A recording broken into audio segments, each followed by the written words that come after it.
What is going on, people? We are Tottenham TV here, back with an opposition preview for the big game at the London Stadium Wednesday, 7:45 kickoff against West Ham United.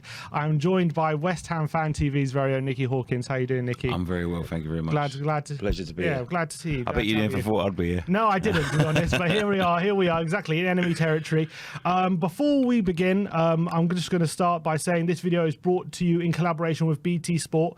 BT Sport will broadcast all 10 Premier League midweek fixtures exclusively from Tuesday the 30th of August till Thursday the 1st of September, including the West Ham Spurs game on Wednesday. With BT Sport's monthly pass, you can watch a huge amount of football from the Premier League, Champions League, UEFA Europa League and European Conference League, Serie A, Ligue and Vanarama National League for the next 30 days for just £25 for no contract. To sign up, visit the website, link is in the description below and will be on screen right now. So go check that out, get your monthly pass and watch Tottenham in the Champions League. And I'm sure Nicky will be watching West Ham in the Conference League. I will do, yeah. I'm enjoying it. I'm enjoying it? Yeah, I'm getting ready for it, yeah. I want to ask you actually about the Conference League, because having got to the semi-finals of Europa League last season, is it not a bit of a downer now having to go into the Conference League, or is it like, all right, we're going to take this just as seriously? See, we don't do this. Do you understand what I mean? We don't get to these positions. Getting to that Europa League semi-final last year was a lot further than we thought we'd get. And to be honest with you, because we've been not successful for the last, well, since I was born, I'm 40 nearly. Trips abroad and things like that, we love them.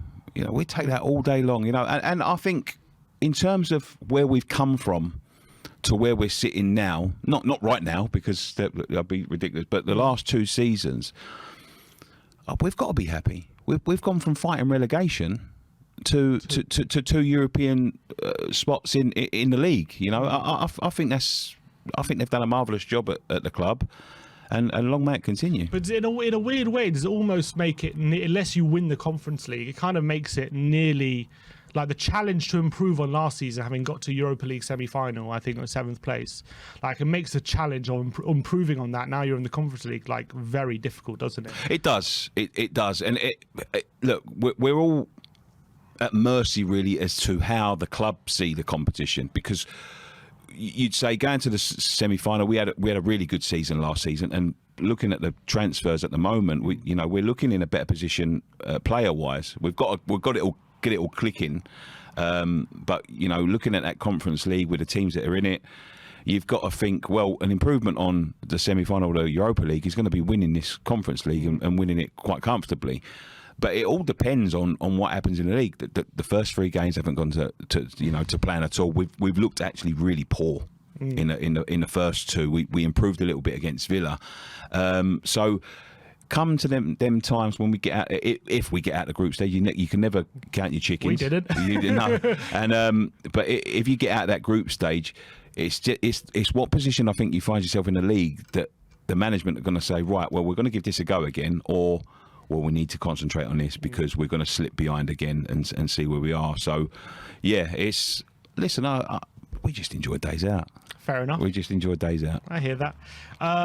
Look, West Ham, there's been a lot of emphasis about the transfer window, about how much you need to spend because you've lost quite a few players going into the summer. Now as of today, you've signed Lucas Paqueta from Lyon for a club record fee. Yeah. You've signed Gianluca Scamacca. You've signed Maxwell Cornet from Burnley. Obviously, Tottenham had their fair share of signings as well. Who do you reckon has had the better window, transfer window, West Ham or Spurs? Right now, I've got to say Tottenham. I think they've signed smart, and they've signed in positions that you needed strengthening for a while. There was a couple of positions there that went a bit stale. Players like Ndombele just never really kicked on. And this, obviously, Jake, the producer, said to me behind the scenes, he said to me, "You must be excited about Paqueta." I said, I reserve judgment. Yeah, well, you've seen Ndombele, yeah. You've seen, not only just on Dembele, but you see what happened to me a few years ago, because it went all around the Tottenham forums when I turned around, we signed Felipe Anderson, and I said we was going to finish above Tottenham in fifth place. Yeah, so don't get carried away. But, on paper, a fantastic signing. All the top clubs are after him. You get a grasp of how good a player is when all the top clubs are saying you got to hijack this before before he signs, and you saw Man United fans, Tottenham fans, Arsenal fans, Newcastle fans, Man United. Did I say Man United? Yeah, I think. But even Chelsea fans saying, get this guy, and we got it over the line. So you got to be excited, but big fee doesn't always mean big performances. And what did you make out of Orlis? You see his quote saying they were waiting for one of the bigger clubs. Yeah. They had to sell for West Ham. It's fair because you find that fair? Yeah, I find that fair because traditionally we aren't a big club, and he's talking about the likes of Tottenham, Arsenal, Chelsea, because I think when you get those clubs involved, it becomes a bidding war. And they know as a club they can get more money. And I think he was a little bit surprised that it was only West Ham that came in. But when you look at those clubs, I think those clubs are going to be quite happy where they are at the moment. And if he hadn't have gone now, January might have been a different story. So we had to move quick. But he wanted a bidding war. He wanted more money. He thought the guy was going to go for 60, 70 million. 50 million in today's market is quite cheap. When you've got Anthony Gordon priced at 60 million. Yeah, exactly. Yeah. Exactly. Declan Rice, valued at 150 million. 50 million is a steal. Is a steal. You did get your first win of the season away at Villa last week in a 1-0 win. I think Pablo Fornals scored the winner. But what I found interesting, not necessarily about that game, I remember it was after the Brighton game. I think a few fans were getting disgruntled and frustrated with performances, and there was some booing after the game. And Declan Rice had a few comments to say after the game, saying, we're not Man City, we're not going to win every game, and maybe fans need to temper their expectations. So I was wondering what you thought about those comments from Declan Rice. You never like to hear that from your captain because, they set the bar. We didn't set the bar. We go to that club whether we're in the Championship, fighting relegation, or fighting in the Europa League semi-final. So the thing is, once you as a group show the fans that you're capable of that, then you should be held to them standards, in my opinion. And if you get to the first 2 games, 3 games, what is it, 3 or 4 games now? 4 games in. Well, so you got the first 3 games. We was poor. We was really poor. We looked like we'd gone back 5 years in terms of how we were playing, the energy levels in the side, disorganised, big gaps between the midfield and the attack. Nobody sort of moving off the ball, and we don't want to see us go back. We'll accept it because we do. That's what we do as a club. We have one good season, and then we'll have one bad season. We'll whinge, and then we'll just keep on, crack on with it. But if you're going to set them standards, now you're the captain of the club. I don't want to hear you saying, don't expect too much. I want to hear you saying, no, we've got to be better. Not you've got to be better. We've got to be better. And I think that's a fair judgment. But listen, they picked it up again against Villa. And to be fair, new signings coming in, I never really expect it to hit the ground running straight. Well, you have to be very lucky. When you signed Bentancur and Kulusevski last year, they hit the ground running. Very rare you get that. And to have two in one transfer window is extremely rare. But when these guys get going, we'll be a solid side. Yeah, it's interesting that he said that, Declan Rice, and I think you don't have to be Man City to not lose your first 3 games. Yeah. I think that's fair enough from the West Ham fan base. But when it comes to Declan Rice, there's all this talk about whether he's going to stay or leave. Obviously, it looks like he's going to stay this summer for sure. No one's going to come in with a late bid of what West Ham want. Exactly. Never say too exactly. Never say never. But is there a feeling amongst West Ham that he's starting to outgrow West Ham, or not? Or do you not subscribe to that? We know he's going to go on. We know he's going to leave. We're not under any illusions. For us to keep him now at this stage of his career, what's he, 23? Going to be moving into 24. Starts for England. England starter, first name on a team sheet. He's going to go to the top of the game. We know he's going to go to the top of the game because he's that good. He's an 8 out of 10 every week, and he has been for the last sort of 4 years. So we're under no illusions unless a billionaire, or it probably needs to be a trillionaire now, comes into the club and completely overhauls us like what happened to Man City.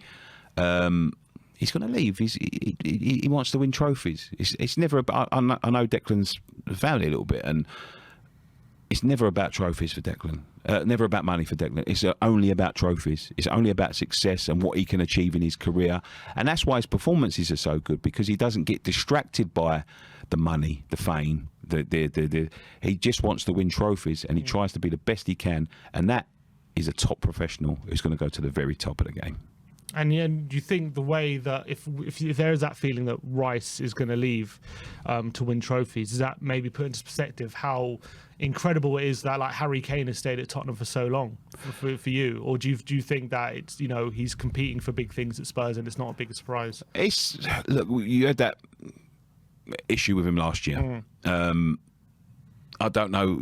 At the end of the day, Daniel Levy is the governor. He holds his contract. He's going to tell him, you can go or you can't go. It's not as bad for Harry because Spurs have got a realistic chance of winning something. As many times as you want to balls it up, they have got a realistic chance of winning something. You got a top side, you got a top manager now, and I think the manager has been the real sway for him because you've seen. You go from under Nuno a little bit of a joke, sliding down the table at risk of undoing all that work, which is so easily done in football, and that's why we're a little bit edgy about the position we find ourselves in, because it only takes one season to undo 10 years of good work. Because one bad season, out of those top places, all of those top players turn around and go, we tried, we couldn't do it. So I think the manager had a big sway on him, and he wouldn't be there if he didn't believe. He wouldn't be there if he didn't believe, and that's the best compliment I can give to you guys on where you're going. I like the Tottenham model. I know that might surprise a few people, but I like it because it hasn't been bought, it hasn't been manufactured in a Saudi company somewhere or a throne room. It's been years and years and years of hard work and consistency and improving season upon season. A long trip, Yeah, it's a long way to get to the top when you haven't got the cheat code. And I like the way they've done it. They've done it properly, even with the stadium. Even over us. We took the easy way out, and we took a rented stadium. You've built yours. You've got to pay for it. The same as Arsenal, but they're still going forwards, and they can see a plan. And I do like the Tottenham model, although I don't like the Tottenham team. Yeah, is that something you want West Ham to replicate then? You kind of, in a way, is that their only route? You had them years of, having to look up at Arsenal in the Champions League and whatever, and sitting in the Europa League. And I know at the time for you guys, it probably thought, oh, God, why can't we just get there? But it's a consistent placing in them 5th, 6th, 7th places. Consistently being around there, you'll have the teams come up like the Wolves and the Leicesters and all of that sort of thing, and they might surpass you, and then all of a sudden you get to the season where you get a Harry Kane comes through, or a Declan Rice or something, and it can push you to the next level, and then you are amongst the big boys, and that's when Arsenal started to slip off when they had to. So yeah, I think that's where what we want to replicate. I'm not saying it's the top. Obviously, I'm not in charge at West Ham, but I think that's the way to do it. Just consistently put yourself 5th, 6th, 7th in those European places, and then you might get lucky and be able to jump. Someone might fall, and for you, it was Arsenal. Thankfully, which was poetic, was it? Really? Exactly. Let's talk rivalries then, as we're on the topic of rivalries. Obviously, Spurs and West Ham are quite, I would say, we obviously, the jibes are back and forth. We say it's your cup final, West Ham fans come back and say no, it's your cup final. It's a cup final off, really. Well, how do you see the rivalry? Is it the main rivalry for West Ham? Is it number one? In the Premier League, obviously, you've got your rivals. Millwall's our rival, and will be for the end of time historically, because it goes back to Dockers and stuff that you really don't want to get involved in. It goes back to the 1900s. But in the Premier League, I wouldn't say rivalry, because you know, traditionally we're not close. You know, you're always above us, we're always below us, but we do like upsetting your party, to be honest with you. And, a few times. Yeah, it's happened a few times, and I think because of that, you know, I feel insulted at times the way that we're spoken down to by your fans, because you'd think we were Sunday League team. You know, we are a Premier League team, and if you look at the record, even when we've been bad, we've always found a way to beat you or draw against you. You know, I think we've probably got a very even record between the two grounds, you and us. I bet it's not far between. I haven't checked them, by the way, so please don't come in the comment section. But we just always seem to turn up. Yeah, we do, and I don't know why. But we like it because you whinge for 5 days, and you know, and then but it goes the other way, doesn't it? I feel like when it comes to West Ham, it's like Arsenal and Chelsea have been above. I know we're above Arsenal right now, I think probably as a club, but Arsenal and Chelsea for a long time have been trophies wise anyway, just like so far ahead. Like it's almost like, you know, when you're the middle brother and you've got 2 older brothers, and then you punch it down at the younger brother. Exactly. Yeah, that's how it is. But the only thing I would say is be a bit careful, because you haven't won a trophy since 2008. Yeah, but when was the last time West Ham won a trophy? 1980. 80. Yeah, but that's a big difference. If you want to be, well, Tottenham are a good team and a good club, but they're not a great club.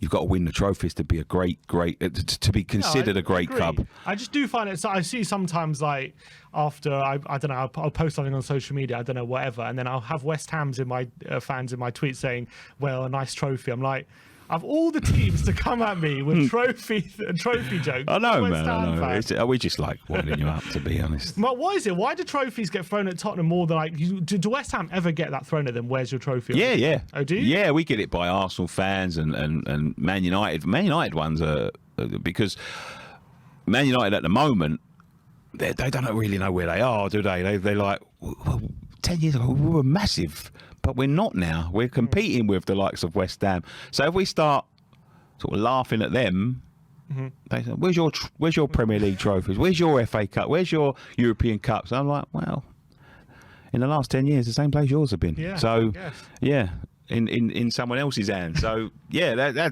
what else can we say? We haven't got much argument. We just enjoy ourselves. So, and also, yeah, there's this whole thing recently, like West Ham fans have started singing "West Ham are massive." I'm guessing that's very tongue in cheek. Where's that come from? We've got a guy on Twitter. His name's West Ham Clips. Okay.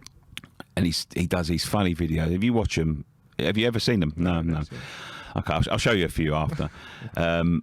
I'll probably feature them. He does like he probably, yeah, and us, yeah. He actually done a Google box. Okay. When we drew 3-3. Right. You've probably seen it. I'll show you it after. No, I don't. And he's got this very tongue-in-cheek humour. It's done by, you know, a robot voice, so no one knows who he is. It's this alternative commentary to games, and it's really blown up, and a lot of people like it. And every time we win a game, he finishes it off with "We are massive," but he then finishes it off with, say we're on 20 points to go. So he's always looking towards survival. Right. Yeah, so it's all tongue in cheek. It's like 20 points to go. We are massive. Come on, and I think it's been picked up from it. I think people might, you know, yeah, but it's very tongue in cheek. We're not massive. So Spurs bigger than West Ham? Yeah, of course they are. But at least you have a World Cup. Of course, we've got a World Cup. You always have. What can I say? What can I say? They are bigger, but listen, it only takes 20 years and it can all change. You know, look at Chelsea. 20 years ago, they were smaller than us. And they're you know, so look, I'm under no illusion. I don't ever think I'll see a league win in my lifetime, because there's 127 years and nobody's seen a league win from West Ham. We've never won it. But even the Conference, I take it tomorrow. You know? Yeah, I think a lot of Spurs fans feel the same way. To be honest, they were begging for a Conference League. Yeah, I was having a conversation with Fuad. Do you know, I don't know if you know Fuad. Yeah. And he was saying, we've got to get into the Champions League. And I said to him, would you take it over a trophy? And he's like, yeah. And I'm like, but why? You need that trophy. I understand his argument. You can't understand it until you've been in the Champions League. Yeah, I guess so. Yeah, I guess so. So I just said to him, I think you need that hoodoo off your back. That's also true. Yeah, and I think that would propel Tottenham because, you know, you've been in a Champions League final in the last four years, and you think, well, that, you know, that's the pinnacle. That's the pinnacle of the game, and you lost it in 2 minutes. And you know, it's one of them, isn't it? Because you think, win that, and then where do Tottenham go? Because when they get to an FA Cup final the next time, they won't be thinking, oh God, you know, we've lost so many of these finals or semi-finals. They'll be thinking, we won the Champions League final. You know, when you go into games battling for the Premier League, we know what these big games are about. We know how to win these games.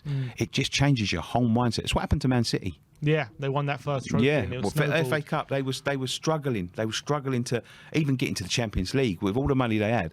All of a sudden, they won that FA Cup, and their mindset's completely changed. You know, so.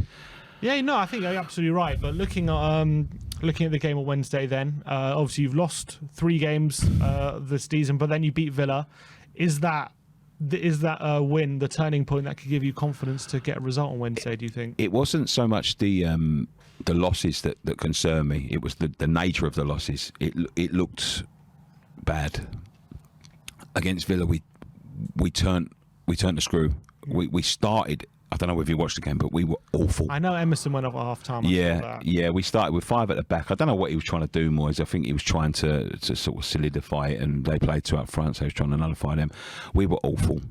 And I remember looking to run 4 games in. I thought, we've got Tottenham and Chelsea next.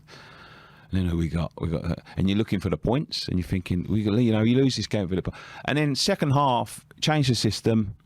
A couple of the old guard come in who had been left out, and we looked like we did last season. We was passing the ball around. The only thing we was lacking is a little bit of potency up front with Antonio. I love Antonio. Antonio's a great guy. He scored 6 goals in 31 games or something ridiculous like that at the moment. Not in good form in front of goal. We want to play like that with the new guy up front, and then I think we'd be laughing, you know. But you know, it's all got to click. I'm sure. You think you're going to turn up on Wednesday? We will. We always do. We always do. So you reckon you'll get a result? Would you take a draw right now if offered? Of course. You would? Yeah, of course. Of course. We just need points. We need points. We're going into Tottenham, Chelsea. I would take. Listen, I'll take a loss and a win in either of them because you get more points if you took 2 draws. But if someone said to me it's going to be 2-2 tomorrow, I'll take it. Wow.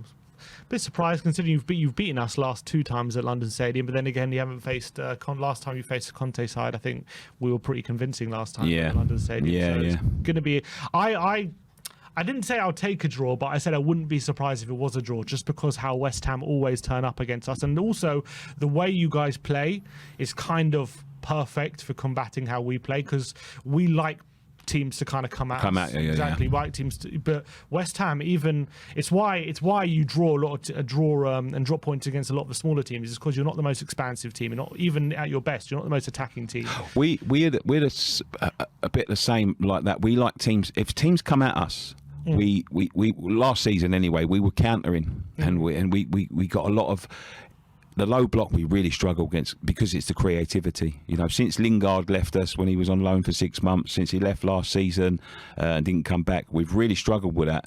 This season, obviously we've got Paqueta now. I doubt we'll see him Wednesday. I very much doubt it, because Moyes is not one of them people. Being a squad, though. Being a squad, I think. Yeah, being a squad. He's played football, which is encouraging for us, because, you know, Moyes with Scamacca was like, he hasn't played any football.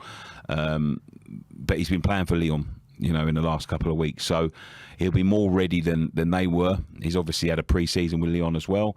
So he'll be in a squad, but he's not a traditional manager to just chuck people in. You know, I think with the likes of Keira, who was really impressive on Saturday, he looks a class act, him. Emerson, not so much. I think that was for necessity rather than, you know, just needed a body we there. just need a body. Yeah. We haven't got no centre half, and our left back is really struggling at the moment. So we needed them in, but with the likes of Scamacca, Cornet, the more exciting talents, he hasn't unleashed them yet. Scamacca started on Saturday, wasn't great. I don't know whether he starts tomorrow. But we'll see. It's been similar with Conte as well. He's made all these signings, but they hasn't really used them from the start anyway. But on Wednesday, I think Richarlison is going to get his first start, and we know Bentancur's out. So he's lucky he hasn't got a broken leg. Yeah. What do you think about the showboating? Were you bothered about it, or do you think he deserved to get a whack? It doesn't bother me. Did he deserve to get a whack? Yeah, probably. But everyone does. But then if it was Cristiano Ronaldo doing it, nobody would bat an eyelid, would they? So how do you think West Ham fans would react if he did that on Wednesday? With great joy when someone else clumped him. Yeah, I'm sure. All right, so what's your prediction then for Wednesday?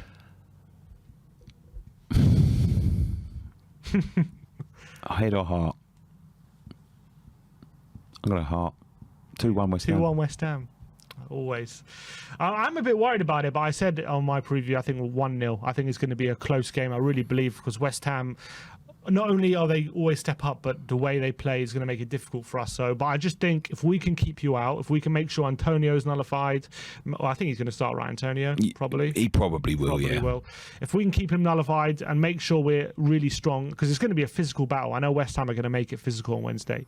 If we can match your physicality, we'll have the quality to find a moment from somewhere to get a goal. So yeah, I've gone for a 1-0 win, but honestly, if it is a draw, I wouldn't be that surprised. I don't even think it's the worst result in the world. Obviously I wouldn't take a draw now, but if I came away from a draw, considering we drew away at Chelsea, we get a draw here, keep on being start, I wouldn't be that against it, but I would obviously be pretty disappointed. But I think I wouldn't be surprised if it's a draw, because I think West Ham always step up at the London Stadium.